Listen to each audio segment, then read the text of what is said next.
Ms. Kimberly Firestone has Master of Science and a registered respiratory therapist. She is currently the Neonatal Respiratory Outreach Clinical Liaison for the Neonatal Intensive Care Unit at Akron Children's Hospital.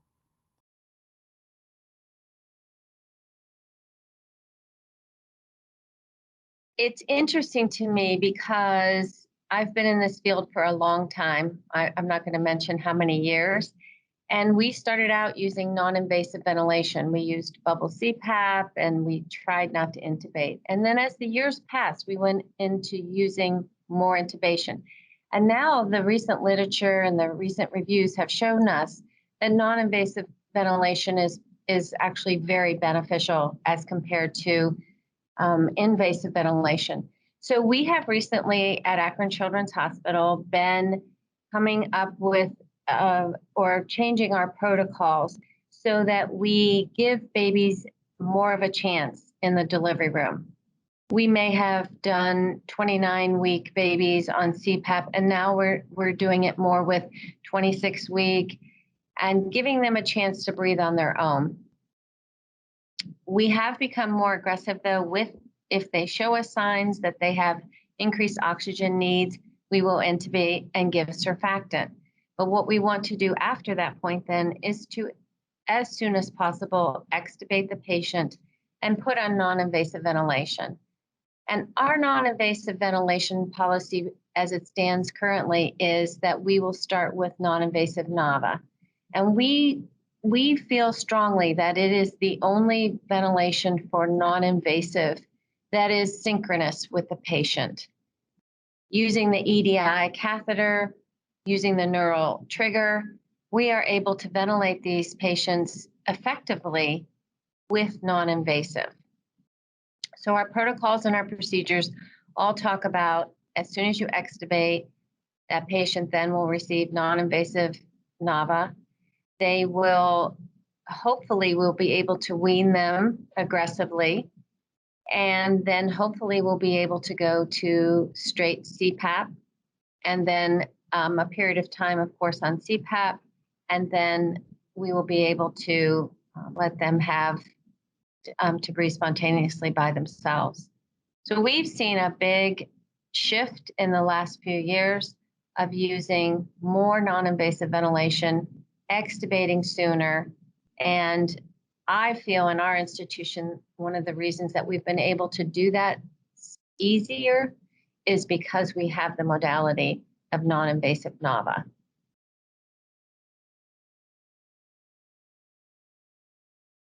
When we talk about lung injury and brain injury and the prevention of that, they go hand in hand. We want the patient to have synchronous ventilation, so that will help hopefully keep the blood pressure down, decrease the amount of intraventricular hemorrhage possibilities. Of course, we do the positioning within the first 72 hours. We want them to have straight alignment, and we do those kind of minimal movement of the infant. But when you use non-invasive ventilation and it is synchronous, what we have found is the patient is more comfortable. He's not fighting against the ventilator. And think about that physiologically. It has to be more comfortable, decrease their blood pressure because they're not trying to fight against the ventilator. And all of those things combined, which I think are just from synchrony itself, help to decrease lung issues, brain issues, because of the decrease in fluctuation of the systems, the two systems working together, the cardiopulmonary system and the respiratory system. And I'll probably say this many times, that synchrony is so important when you are being ventilated. And the only mode that can provide synchrony in non-invasive ventilation is non-invasive NAVA.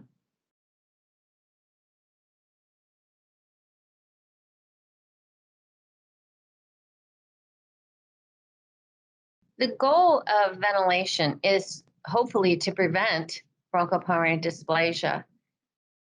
Unfortunately, when babies are born early, they have no choice but to be put on some kind of ventilation to help them. As everyone knows, their lungs are premature and we need to support them. But when you support a patient or an infant with ventilation, there are the iatrogenic issues that come with it, the positive pressure, the increased oxygen, the volumes that we give the patient. And so we have to ventilate them, but we want to do it as gently as we possibly can.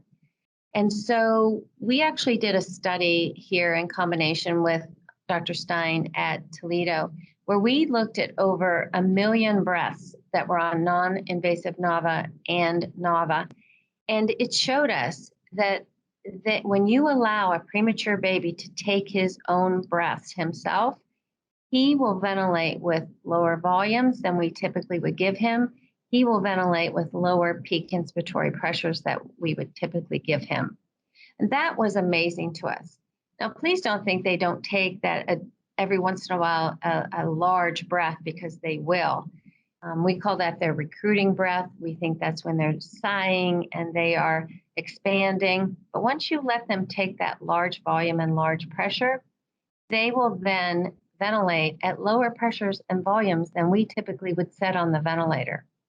The literature shows that you need to ventilate with somewhere between 4 to 6 cc's per kilogram when you're using volume ventilation, and they will ventilate actually lower than that themselves.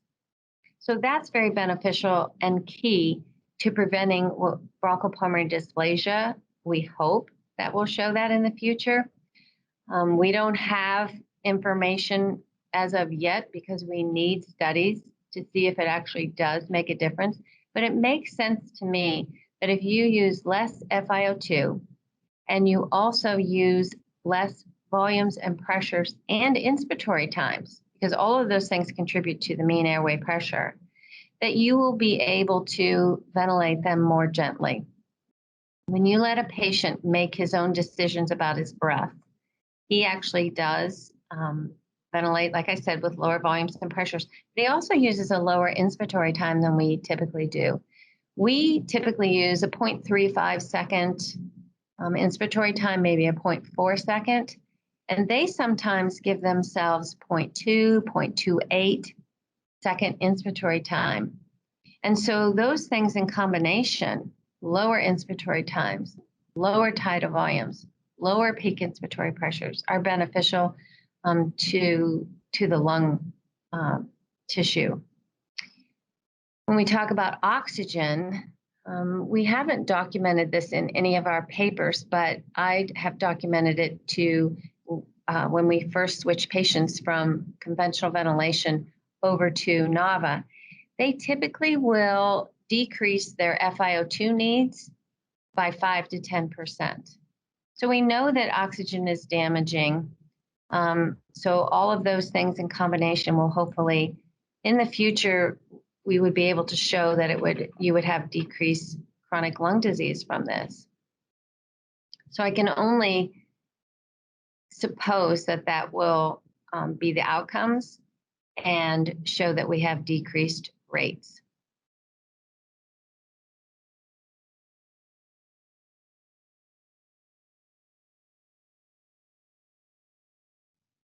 So the bronchopulmonary dysplasia patient, the chronic lung disease patient, that is probably the most challenging patient to ventilate. And we have found by using NAVA here, and I'm only going to surmise that it's from the synchrony, they tolerate ventilation so much easier when they are on this compared to conventional ventilation. You can see that through their EDI signals, but you can see that also just by looking at them. And so sometimes some of our providers here and some of our practitioners will say that this patient is addicted to NAVA, whereas I think this patient is addicted to the synchrony of a ventilator. And when he's able to get in synchrony with it, he's able to have less BPD spells. He's able to have lower oxygen concentration needs. And I really and he still needs those high pressures because he has damaged lungs, but he's able to breathe easier on NAVA. And I know there's studies that are being formulated right now that are going to compare BPD settings, those long inspiratory times, high pressures, low rates, and compare patients that are using that to the patients then that will be put on NAVA, and to see if there's a difference. So we don't have any literature or research right now to show that it makes a difference. I hope we will in the future. But our BPD patients on NAVA are definitely more comfortable. And the people that give us the most feedback about that are their families. And they will say to us, he has less spells when he's on NAVA. He breathes easier when he's on NAVA. And I think with those things, we find out that even though that BPD patient is so difficult to ventilate, NAVA is usually a mode that we can use with them. We slowly wean them. It's not something that is going to be a magic bullet that is going to change their life instantly, but we can slowly wean them, slowly, hopefully get them off the ventilator before they would go home. But sometimes they don't, and that is one of the problems that we have, is that NAVA doesn't come on a home ventilator for us. And so then we may have to put them back over onto conventional ventilation.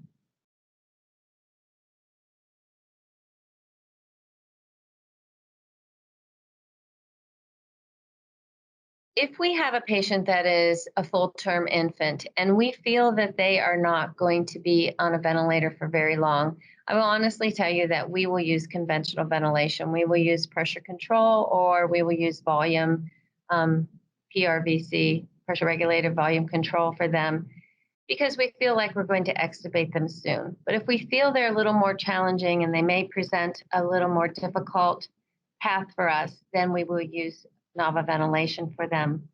We have ventilated all kinds of infants with NAVA. We have ventilated congenital diaphragmatic hernias. We have ventilated meconium aspiration patients, gastroschisis. That was an interesting patient for me when we used it with a gastroschisis patient, because I was assuming that they would be difficult to ventilate because they have difficult pain management. We have to make sure that we provide them with good pain management, because you're continuously putting the intestines back in and then letting the skin stretch, and then you do this procedure again. So we do have to give them good pain management. However, when we ventilated them with NAVA, we found out that they still had an EDI signal. They were still able to ventilate and take the proper pressures that they should. So that was a learning curve for me when we used NAVA with a gastroschisis infant. The other interesting one I really enjoyed was meconium aspiration, because when a meconium aspiration patient is starting to get better, you can watch their pressures fall with NAVA. So they'll decrease and decrease, whereas they're still getting the same volumes. And so I'm not sure we would have caught that as quickly using another mode of ventilation. And with the NAVA ventilation, we were able to see this patient's ready to wean. They're actually starting to use lower pressures. Their EDI signals are in the same normal levels, but they are requiring less pressure. So we use NAVA with our older patients also. And we also use other modes of ventilation modes like PRVC. That's our go-to mode right now, because we like to keep track of the volume. And we will also use pressure control if there's a large leak and we can't manage it with a volume ventilation mode. We typically use the EDI catheter if we think we are going to go to the NAVA mode ventilation.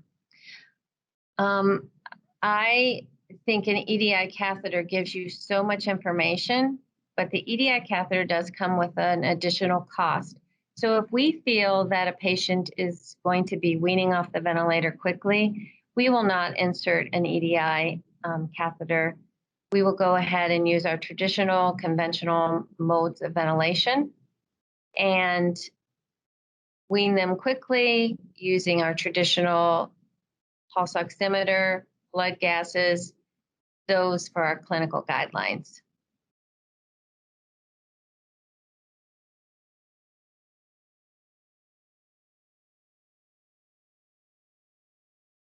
Nutrition is so important with all patients, but I feel it's so important with the neonatal patient because they're small, they need to grow, they need to not burn too many calories.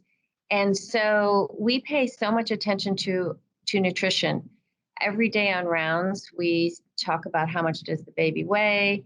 Has he lost any weight? Is he gaining any weight? And we address his nutrition needs. One of the items that really helps us with nutrition is being in synchrony with the ventilator. And if you are in synchrony with the ventilator, you're not going to fight against it. And every time you fight against a ventilator, you're burning more calories. There was an abstract or a study out of the UAE several years ago where it was shown that patients that were on NAVA ventilation versus conventional ventilation actually gained weight easier. So that's what you want to see. You want to see a good weight gain.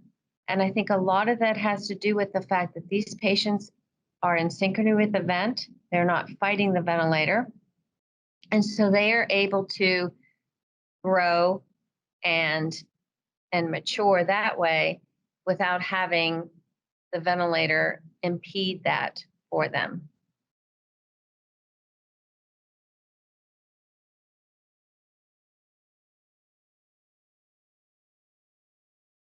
When we talk about lung protective strategy, it involves a lot of items, one of them being trying to keep positive pressure low. So trying to give the lowest peak pressures that you can give the lowest volumes that are needed. We want to ventilate that baby with the lowest amount of volume, pressure, inspiratory time, and oxygen that we can do. So a lot of times we call it gentle ventilation. We may refer to it as in harmony with the patient, trying to get the ventilator to work with the patient. And sometimes in our conventional modes, it's harder to do. So with NAVA ventilation, we are able to obtain that much easier. We're able to give lower volumes, lower pressures, less FiO2 than we were with conventional ventilation. So all of those strategies help. And then what we need to do is wean quickly. The EDI catheter provides us with letting us know how the patient is reacting to the machine. Does he have enough energy, or does he have enough strength as I'm weaning him? Is he able to keep up with it? And that's what's so fabulous, I think, about NAVA ventilation is that we let him use that diaphragm. We let him work on strengthening his diaphragm. Because if you give a patient positive pressure over and over again, their diaphragm is not going to be working. But if you keep him exercising his diaphragm, we hope that he'll be able to get off the ventilator faster and then be able to proceed to non-invasive ventilation. Non-invasive ventilation means that he doesn't have the endotracheal tube to worry about anymore, that we don't have all the side effects of that. And so hopefully he'll have a stronger diaphragm. He will be able to breathe spontaneously by himself. And then we see that happen much faster when we let them do the work themselves, which is what NAVA ventilation is all about.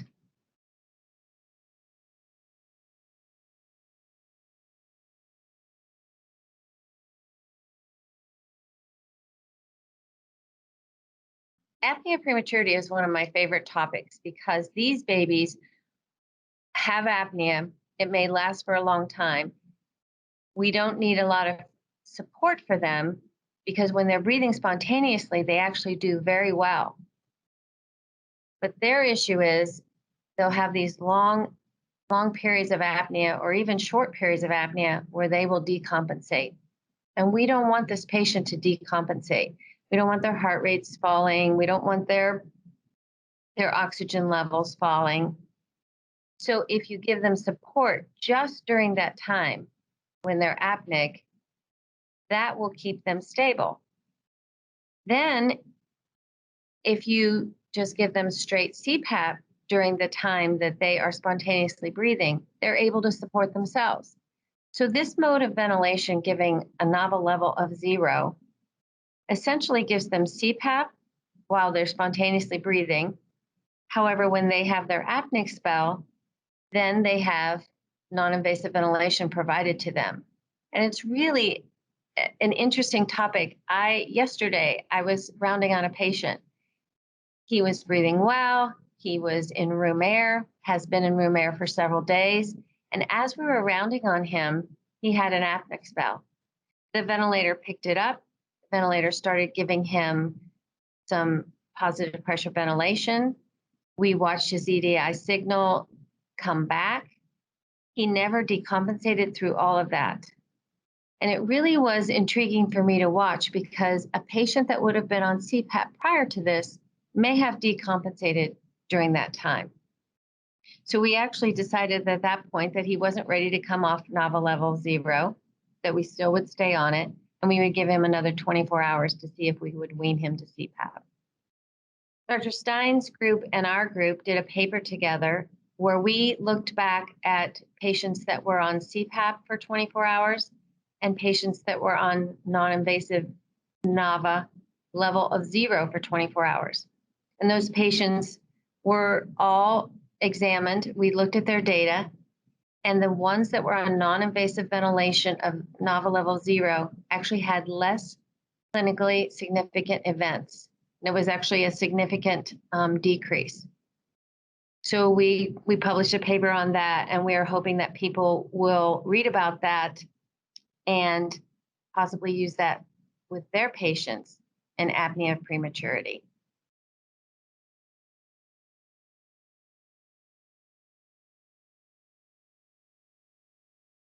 So your first objective that you want to accomplish when putting a patient on a ventilator is how do we get him off? So we start weaning or thinking about weaning as soon as they're intubated. And our goal is to get them to non-invasive ventilation, then hopefully move them to CPAP, then hopefully move them off of any kind of positive pressure. So you think about that from the beginning. Our strategy for weaning them is to always look at their EDI signals. So we will go through, and that's what's so fabulous about having that EDI signal and having the tracings, and we're able to go back and look. We will go through the trend screens and look to see how were they in the last hour.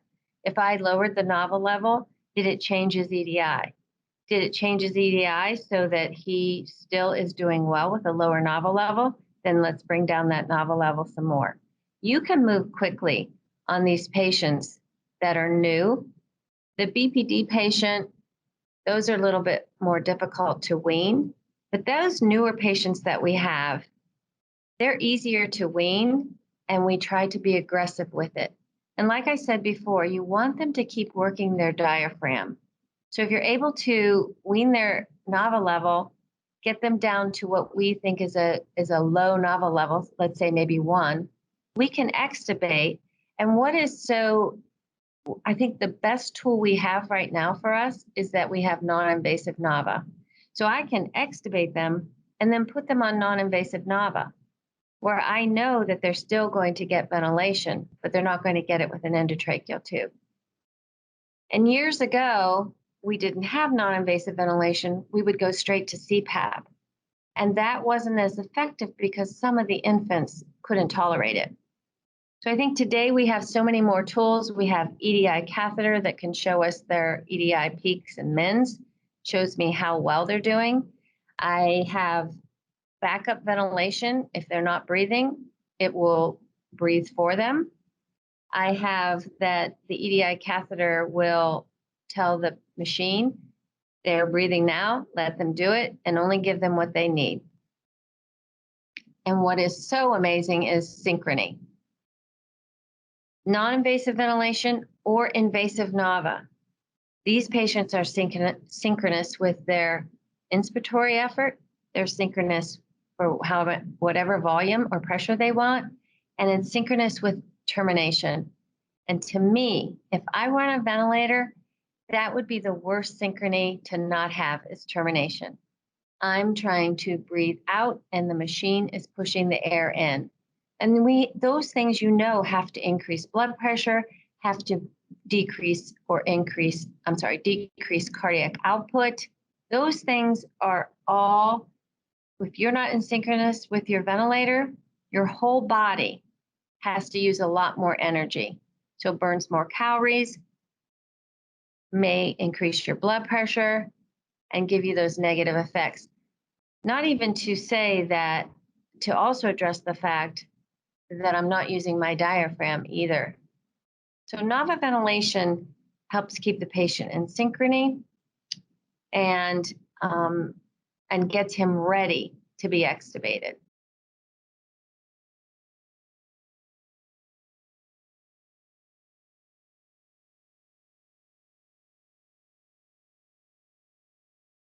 In the neonatal world, sedation hasn't been, at least in our unit, hasn't been something that we use a lot unless the patient is experiencing pain, which means experiencing pain from surgery.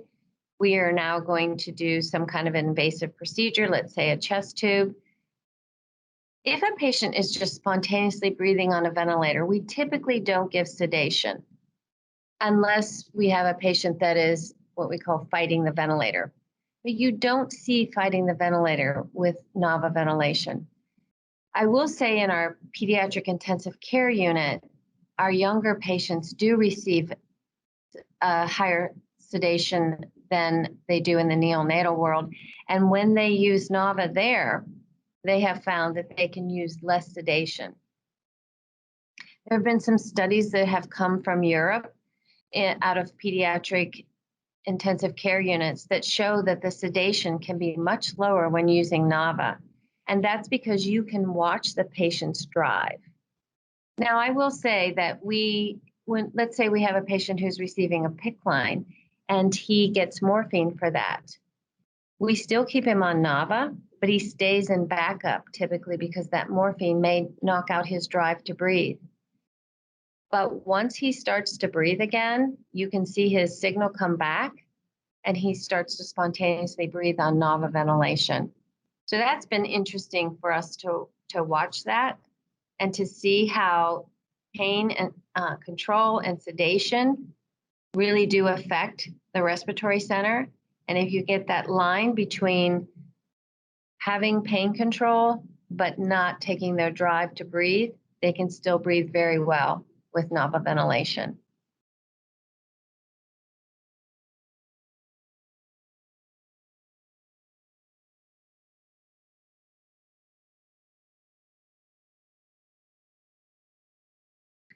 Wow, COVID-19. COVID-19 has changed the world for us, hasn't it? And as a respiratory therapist, I feel so fortunate that I've worked in the neonatal world because there has been such a small impact on our patients. It doesn't mean on our healthcare providers it hasn't had an impact because there was the unknown factor of what is COVID-19? How is it transmitted? How can we not pass it on to each other and pass it on to our patients? So learning how to deal with PPE. Also in the neonatal world, I don't know if this happened to other institutions, but we were required then to take in older patients. So we did a lot of reading on how to manage that older pediatric patient or the young adult. But unfortunately for us, we in the neonatal world were not largely impacted. We have had a few positive neonatal patients at our institution, but they actually did very well respiratory wise, and we didn't need to do the conventional ventilations that I have read about in the adult world. So, as far as COVID-19, it has really changed our lives, but in the neonatal world ventilation, I don't feel that we experienced what the adult world had to experience. And we were very involved with our new moms, but we didn't have any new moms either that had to be managed differently. So COVID-19 has changed a lot for the healthcare providers. We have found out through this in the neonatal world that we didn't have a large impact respiratory wise, but of course the future will tell us if it will stay that way.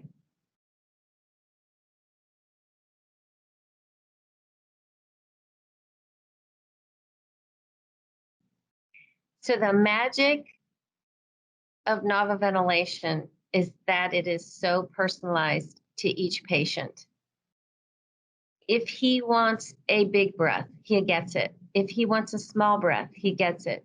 And as you're sitting here listening to me, you hopefully aren't yawning, but you are taking a big sigh breath in, and then you start to breathe smaller breaths.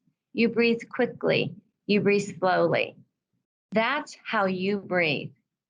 And when we set up with conventional ventilation, you get 40 breaths per minute. You get an inspiratory time of 0.35, and you get it when I say you're going to get it. That's not how we breathe. So when you personalize it to your patient, you let them be in control of the ventilation. And that has to be so much more comfortable. And that's, I think, why we find that these patients have a decreased FiO2 requirement. They have decreased pressure, peak pressure requirements. They have decreased volumes because you let them breathe with the machine. You let them be in control of the machine. And it's amazing to watch. When we switch a patient from conventional ventilation to NAVA ventilation, and especially when the family's sitting at the bedside with me, they always say, look how he just became calmer. In fact, I had a mom ask me one time, did you just give sedation to my child? Because she just calmed down. And that's the way I think that ventilation should be. And I hope I never have to be on a ventilator, but if I am on a ventilator, I want to be on NAVA ventilation because I want to be able to tell the machine what it is that I want.